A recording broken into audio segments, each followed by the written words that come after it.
السلام علیکم ورحمۃ اللہ وبرکاتہ۔ کیسے ہیں آپ لوگ؟ سب ٹھیک ہیں؟ الحمدللہ۔ جی ابھی ہمارا سبق چل رہا تھا پچھلے ویڈیو میں، سبق نمبر 2، جس کا نام ہے شہروں میں کوئی چاند کو ماما نہیں کہتا، جس کے مصنف ہے ڈاکٹر منور رانا۔ ڈاکٹر منور رانا جو ابھی باقاعدہ حیات ہیں، ماشاءاللہ بہترین شاعر ہیں۔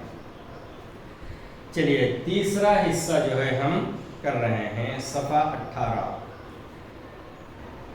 مصنف ڈاکٹر منور رانا کہتے ہیں کہ جب میں گاؤں سے نکلا، مجھے چھوڑنے کے لیے سارے گاؤں والے آئے تھے، کیفیت منظر بتائی انہوں نے، اسٹیشن میں جیسا سناٹا تھا، وہاں قلی تھا وغیرہ، قلی جو ہے سارے لوگوں کا بوجھ اٹھانے والا، جو خود اپنی زندگی کا بوجھ اٹھا رہا وغیرہ، تفصیل سے بات ہوئی تھی۔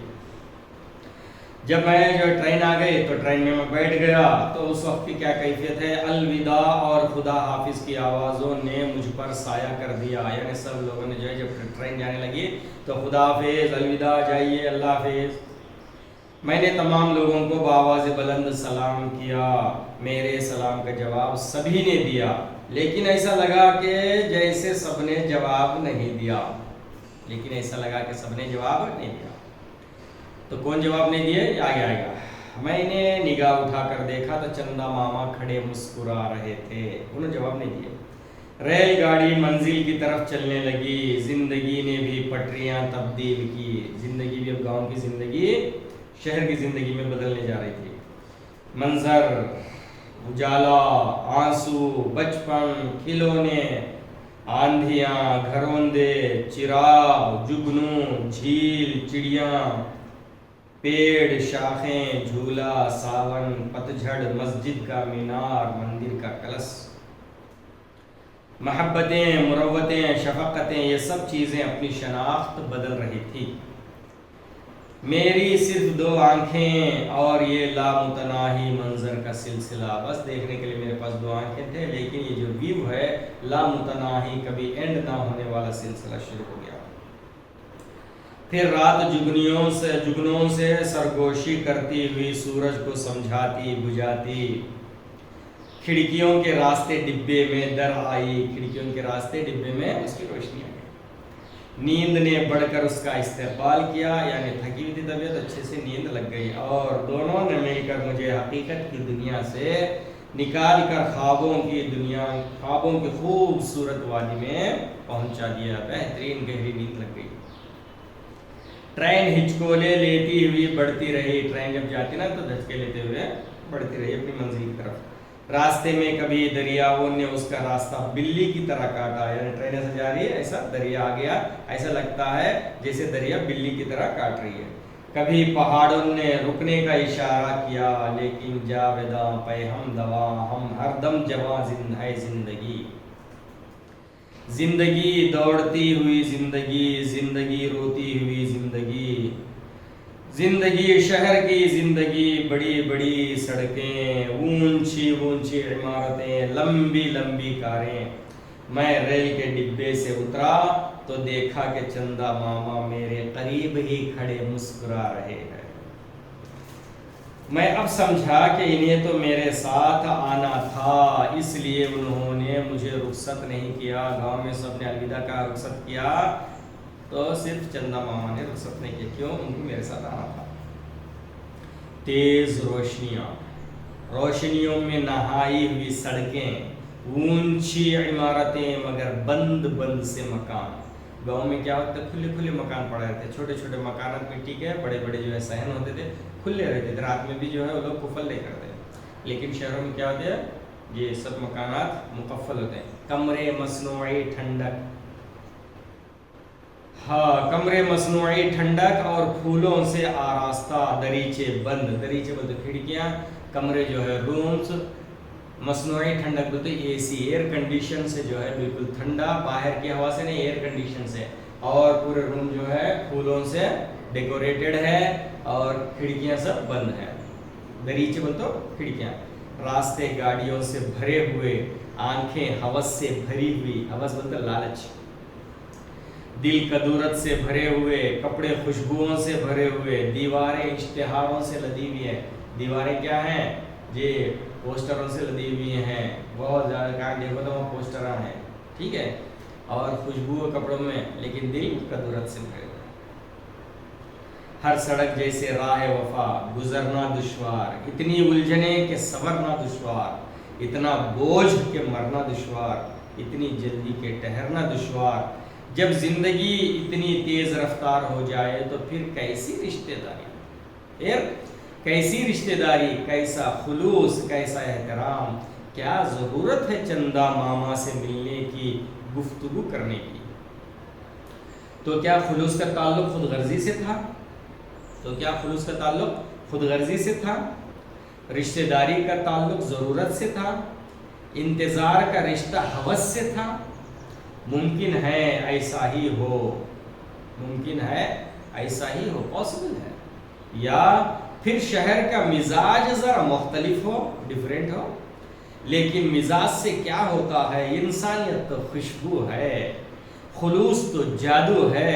شہر اور دیہات سے کیا، انسان تو دونوں جگہ رہتے ہیں، لیکن انسان تو دونوں جگہ رہتے ہیں، لیکن ایک شعر کا مصرع ہے، دیکھیں، یہ شہر ہے بچے یہاں مٹی نہیں کھاتے، یہ شہر ہے بچے یہاں مٹی نہیں کھاتے، کہاں سے کھاتے؟ جب ملے تو کھائیں گے نا، کھیلنے کو مٹی ملنا۔ گاؤں میں کیا ہوتا، گھر جو ہے چھوٹے ہوتے ہیں، آنگن بڑے بڑے، ہر گھر کے لیے زمین بڑی بڑی ہوتی ہے سامنے، وہ کچی مٹی کی ہوتی ہے، وہاں بچے کھیلتے ہیں۔ گھر سے باہر نکلو تو مٹی کی روڈ، ٹھیک ہے، پھر مٹی آپ کو عام ملتی ہے، تو وہاں بچے مٹی میں ہی کھیلتے ہیں رات دن۔ جب بھی کھیلنا مٹی میں، یہ سیمنٹ کی سڑکیں، ڈامبر کی سڑکیں وہاں پہ نہیں ہوتی ہیں، زمینیں کھلی پڑی ہوئی ملتی ہیں، تو جب بچے کھیلتے ہیں تو مٹی کھاتے ہیں۔ اب سٹی میں کہاں زمین مل گئے، کہیں تو جو ہے کوئی پارک میں یا کہیں جو ہے کوئی اسٹیڈیم، کوئی کھیل کا میدان ملے تو ملے، ورنہ تو عام طور پر کس کے گھر میں مٹی کہاں ملتی ہے جو بچے کھائیں گے، کھیلیں گے، ٹھیک ہے۔